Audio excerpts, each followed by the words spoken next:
What is going on, guys? Ultimate Deadpool here, back with a new video. So there are What is going on, guys? Ultimate Deadpool here. This is the first start or that shit. What is going on, guys? Ultimate Deadpool here. Finally starting a new show or side show on this channel called Knight Rider Studios. So for those of you who know what Knight Rider is, I won't explain it further.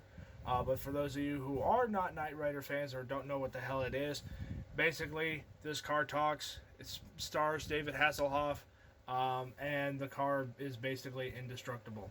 So that's all I'm going to say about that. I don't want to bore anybody here. So there are 5 cars in front of me right now, 3 of which are the same, 2 of which are completely different. Ignore Optimus on the side. I was testing out the new lights that I put on Optimus. They do work, but the battery is dead. The battery pack is dead right now. So without further ado, let's go ahead and get started with today's video. So we have the Funko Pop Knight Rider car, the Knight Automated Roving Robot or car, the Knight Industries 2000 or kit, and then we have the Knight Rider 2000 TV movie version 1 of kit. And then over here we've got a custom made Batmobile, which unfortunately the stupid 9-volt battery that I put in for it did die. But at some point I will get another 9-volt battery, or in this video I'll just take one out of this and show you guys what it's supposed to do. So we're going to go through these one by one, and I'll explain the whole process of how I was able to do it. And if you guys want, I'll show you guys how to do it in another video along somewhere down the road. Okay, so real quick, I was going to start with the Batmobile, and I did try to get the battery out of this one to make the Batmobile light up again, but for some reason this battery is almost dead as well. So this is kind of what it looks like underneath. What's funny is Funko actually has a spot put in for what looks like it could hold a battery already, which I think is kind of funny. These 2 plastic pieces are not were there when I actually took the car apart, so which I think is kind of funny, because it's like Funko's like, hey, take apart our stuff and put some LED lights in it, which is exactly what I did. I drilled cut a hole where the scanner is supposed to be, and basically just hot glued the lights in the synchronized pattern, or as they were going through their pattern, and lo and behold, I put everything together. And what's nice about it is I can easily put the shell back on the car, and it's all seamless. And then if I want to, I can turn the lights on or off via this button on the bottom of the car. So it's actually all hidden relatively well, so you don't actually see anything. Sorry, I had to cut away there. I've had problems with this one from taking the chassis on and off. It actually, one time I tried to put it back together and it cut through one of the wires, and I had to quickly figure out how to fix it real fast. So that's the only way why I cut it away real fast. But back to what I was saying, because I can control it all from this button right here on the bottom, I can turn the lights on or I can turn them off with just the flip of a switch, and the buttons on the bottom, so you don't see anything, and there's no exposed wires, there's no exposed battery. It is all contained inside the plastic car. So on to the next car. Okay, I'm going to go ahead and do the Batmobile next, because I'm a little irritated that the Batmobile does not work right now. I wish it did, because this thing looks sick with the lights on.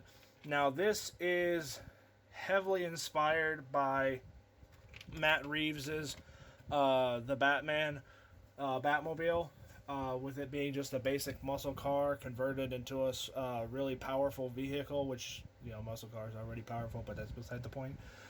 So this is a 1978 Barracuda, which it's obviously not recognizable with the exception of the hood.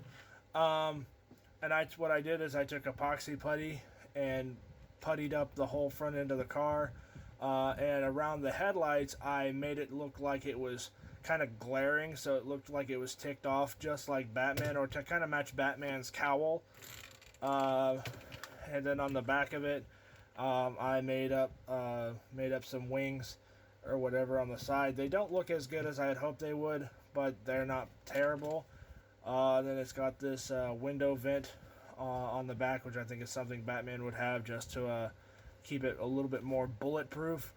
Then it has a Lego piece on the back for the rocket booster. The LED wires, unfortunately this time I could not fit them just in the trunk like I normally do, because the LED kit that I ordered for this was ridiculously long, and there was just no way that I could squish everything in underneath the car. So with the exception, this Batmobile is the only car that I've built for the moment that has had the battery and wires completely exposed. All the other cars that you'll see in this video were not done that way. They were all fairly well hidden. So I'm a little irritated about that. But unfortunately, do not expect this version of the Batmobile to show up in any videos unless I can figure out a way to get the battery in the trunk and be able to remove it to change the battery with little to no effort. So on to the next thing. Okay, switching back to Knight Rider. For those of you who don't know, this particular car, oddly enough, is named Car. It is the Knight Automated Roving Robot, or KITT's prototype, who in the first episode he appears in was voiced by Peter Cullen. In the second episode he appears in was voiced by Paul Frees. Both actors did really, really well as the voice of the car. This is modeled after a 1982 Pontiac Trans Am, which is one of my personal favorite car models. So in the first episode that Car appears in, he's all black and has a red scanner because the studio could not afford to build a special car for Car. So they just kind of reused another car that they had and put a new voice box in it, and that was pretty much it. So with Car, just like the Funko Pop kit, everything is completely intact in the rear portion of the car. Now, unfortunately, just like the previous kit, which I'll get to in a second, I did have to cut a huge hole in the back of the trunk, but you know, the tinted glass for the rear hatch kind of hides all of that, so you really don't see anything. And even then, even on the front, you still can't really tell that there's a huge hole. And plus, you know, with just like that other car, with where the button is, I can turn it on and I can turn it off relatively easily, just lifting the rear hatch. So that's pretty much it. I will say this, putting this particular car together was a little bit harder because the yellow LEDs are actually a little bit dimmer than red ones.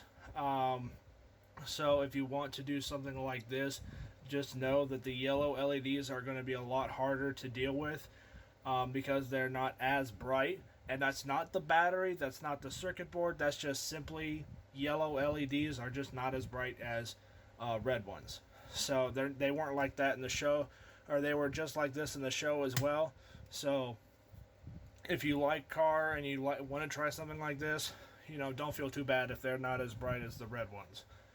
So Car will appear in at least one video or so. So just as a heads up on that, if you see a black and silver car with yellow lights on the front, this is what it is. Okay, since I've already basically explained this version of KITT before, I'm going to go ahead and run through it really briefly. The whole premise of Knight Rider is David Hasselhoff's character basically gets his face shot off and is quickly surgically repaired to make it look like David Hasselhoff. And then he gets this car called KITT, or the Knight Industries 2000, which is Car's second model, I guess you could say. And just like Car, all the wires and everything are confined to just the back. and I can turn it on and off with the basic switch, just like the other two. So, car was actually done a little bit better than kit was, because this was the first time I had ever tried something like this with this particular LED light kit. But honestly, it still works just as well. So I'm not going to linger on this one any longer. We're going to go ahead and get to the next car. Okay, real quick. This car looks way better on camera than it does in real life, because the actual color is the actual molded color that this car actually is. Now, this is a 1957 Chevy Bel Air. And in the made-for-TV Knight Rider 2000 movie that came out in, I think, 1991, David Hasselhoff's character has basically retired, and the body of Kit was, I think they said, sold to Pep Boys. I think. I can't remember. But I want to say that that car was sold to Pep Boys, which is kind of funny considering all the things that the car was able to do. And basically, Michael's boss, or David Hasselhoff's character's boss, comes to him and says, "Hey, I need your help one more time." And David Hasselhoff's character says, "Okay, I'll only do it if I get to work with my buddy." So he turns his Chevy Bel Air into Kit. So, which is why there's a red scanner on the front of this Bel Air. Now, honestly, between this car and the previous three, this one has the cleanest scanner, just because I had to make sure that the LEDs were perfectly centered in the front end, and the other ones, because this one already did not have a space for it, I had to actually cut a space out for it, versus the other ones actually had a space already made for it. It was a lot easier to get the other ones to look the part without being perfectly straight, versus this one had to be perfectly straight because there was no assigned part already cut out for it. So that's why this one actually the scanner actually looks way better on this one than it does on the previous two. And again, just like the other ones, everything is perfectly encapsulated in the car. The LEDs are glued to the bumper, and then the wires run down the side of the car, or underneath the car. That's why this hole is cut out, is basically so the LED, because if this hole was not cut out, the LEDs would be too compacted and they wouldn't work as well. So think of it as kind of like a breathing port for the LEDs, because without that they would not be as bright or as nice or working as well as they should. And then same thing, I can control it all with just a switch on the bottom. The main battery is stored in the trunk, so the trunk does not open. So in order to change the batteries, I just have to simply get a screwdriver, pull down the chassis, slide out the battery, put a new one in, and call it a day. So very, very easy to change the battery. So that's pretty much it for this video. I hope this inspires you to do something like this, and I also hope that this gets you to watch the Knight Rider show. If you guys like action shows or drama mystery shows or detective type shows or whatever, this show is definitely for you. Very intriguing, very action packed, and very entertaining and somewhat comical, if I may say so myself. All the episodes are on Netflix, as well as I think the TV movie is still on Netflix as well. So if you guys want to check that out, it's, I guess you could say, free to watch on Netflix, but we all know nothing in this world is free. So anyway, thank you guys so much for watching this video. If you guys watched it, please let me know. If you guys like Knight Rider, please let me know. I always love hearing people say, "Oh yeah, I love that show," and everything else. So all of these cars, with the exception of the Funko car, is going to appear in at least one video. But that's pretty much it for this video. So again, thank you guys so much for watching. I hope you guys enjoyed, and I will catch you guys all later on Ultimate Deadpool. Peace out. You guys are awesome. I'll catch you guys all later. Bye.